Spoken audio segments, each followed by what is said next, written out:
नमस्ते सर्वांना. सगळ्यांना शुभ संध्याकाळ.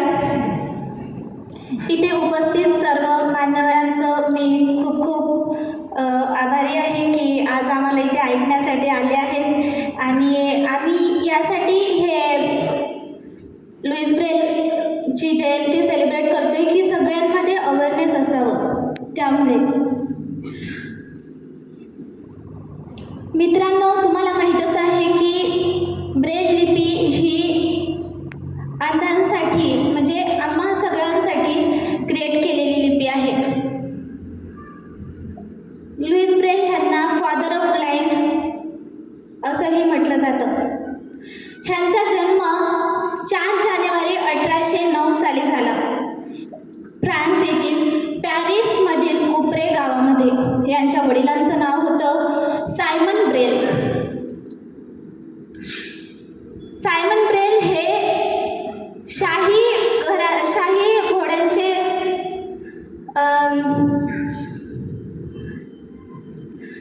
शाही जीन आणि काठी बनवत होते.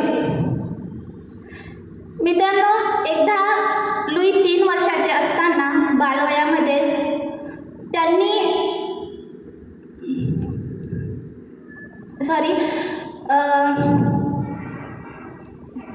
लुई 3 वर्षाचे असतानाच सायमननी त्यांना त्यांच्या कामावर बरोबर घेऊन गेले.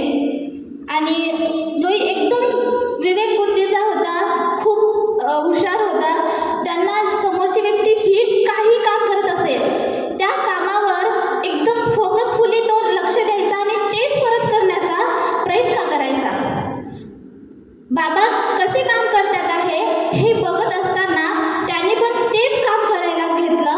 आणि असं करता करता एक दुर्दैवी घटना घडली की त्यांच्या डोळ्यामध्ये ते अनुकरण करत असताना त्यांच्या डोळ्यामध्ये एक सुईचं टोक घुसलं. आणि त्यानंतर ते दृष्टीहीन झाले. म्हणजे त्यांना हॉस्पिटलमध्ये नेलं त्यांच्या वडिलांनी वगैरे. आणि मग डॉक्टरांनी सांगितलं की बाबा रे की हा छोटा असल्यामुळे बालवय असल्यामुळे ह्याचं जो घाव आहे तो भरायला वेळ लागणार आहे. आणि ह्याच दुर्दैवी घटनेने ते दृष्टीहीन झाले. आणि पण तरीही ते कधीच खचले नाही, कधीही डगमगले नाही. हे खूप मोठी गोष्ट होती त्यावेळेसची. त्यानंतर त्यांना राष्ट्रहीन अंधशाळेमध्ये त्यांनी प्रशिक्षण घेतलं फ्रान्समध्येच. आणि मग तिथेच त्यांना चार्ल्स बार्बेल हे सैनिक मिळाले. आणि त्यांनी सांगितलं, बाबा रे तू पण सगळं काही करू शकतोस.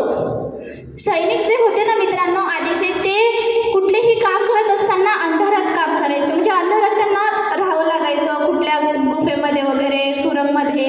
तर मग त्यांना तिथे असं आपल्यासारखं जो काही लिखाण वगैरे असतं ते अंधारामध्ये नाही दिसणार ना. तर मग त्या अंधारामध्ये काम करत असताना एक उठावदार असं साहित्य असायला पाहिजे होतं. त्यामुळे ते त्यांच्याकडे त्यावेळेस ते ब्रेल लिपी यूज होते करत. ते 12 टिंबांची एक लिपीच होती एक प्रकारची. ते त्यांनी त्यांच्याबद्दल सांगितलं लुईंना. आणि मग विचार केला लुईंनी, मग हे जर अंधारात वाचू शकत असेल तर आपण का नाही वाचू शकत.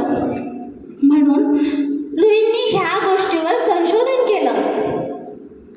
संशोधन झाल्यानंतर मग त्यांनी एक छोटी, आता ही 12 टिंबांची लिपी खूप मोठी होईल, आपल्याला परवडणारी नाही. म्हणून हा विचार केला आणि एक छोटी 6 टिंबांची लिपी त्यांनी 1829 मध्ये त्यांनी ब्रेलचा शोध लावला.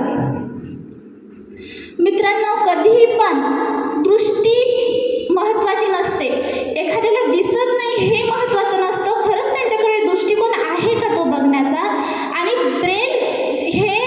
लुईस ब्रेल जे अंधत्व त्यांना प्राप्त झालं, हे अंधत्व त्यांना प्राप्त नाही झाला. तो त्यांनी सगळ्या लोकांसाठी त्यांना हे प्रकृतीने घडवून आणलं. हे करण्यासाठी घडवून आणलं की बाबा एवढे सगळे लोक आहेत या दुनियेमध्ये, त्या लोकांसाठी त्यासाठी त्यांना त्या प्रकृतीने त्यांना हे दिलं. त्यांचा मृत्यू 1852मध्ये झालं. पण एखादी गोष्ट मित्रांनो ज्यावेळेस चांगली असते ना, त्या गोष्टींसाठीच खूप विलंब लागतो. हे खरंच व्हायला नको. त्यांचं मृत्यूनंतर 100 वर्षानंतर ही ब्रेल लिपी मान्यता दिली ह्या ब्रेल लिपीला तर अशी होती. मी जाता जाता एकच म्हणेन की 10 दिशांनी सूर्यप्रकाश पण अंधांना अंधार. 10 दिशांनी सूर्यप्रकाश पण अंधांना अंधार. निर्मित केली ब्रेल लिपी लोई घडविला चमत्कार. निर्मित केली ब्रेल लिपी लोई घडविला चमत्कार. धन्यवाद.